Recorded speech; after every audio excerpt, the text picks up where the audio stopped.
Hello guys! Gagawa nga po pala tayo ngayon ng DIY kulungan ng manok. Yung gamit ko nga po pala dito guys ay yung basket ni Charmaine. Basket ni Charmaine. O yung basket ng orange guys. Sa tindahan ng mga prutas guys, may marami kang makikita ng ganitong basket guys. Yung iba kasi tinatapon na nila nga. Kaya yung guys, yung naisipan ko nga sinadaanan namin nga nung mismo tulong na sa palengke na kami. Alam, pwede tinatapo yung mga basket. Pwede kayo natin siyang ingin. Yun nga, at iningi nga namin to doon. At yung naman, dami-dami namin nakuha. Then, naisipan namin na gawin na lang siyang kulungan ng manok. Kasi kasya naman yung mga manok dito. O, diba? Nagamit natin kasi itatapon nyo naman. Recycle pa natin gawing kulungan ng manok. Kasi na isang araw nga guys is nagtanong nga kami sa isang tindahan ng mga kulungan ng manok ay namahalan nga po sa presyo.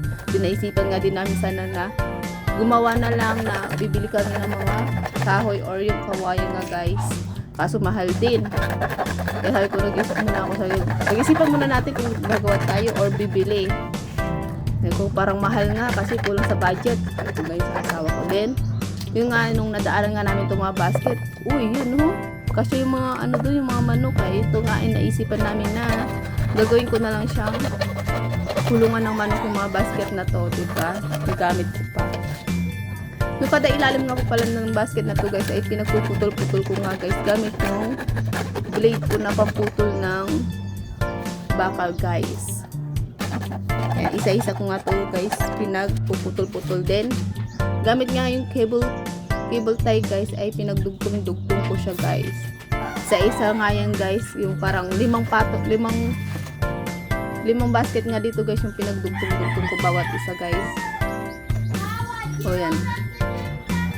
Then bawat ano nga pa nito guys, yung bawat side nito ay pinagbubutasan ko ng tigda-dalawang butas na saktong makalabas yung ulo ng manok. Kasi doon ko ilalagay sa labas yung kanilang lagay ng tubig at pagkain.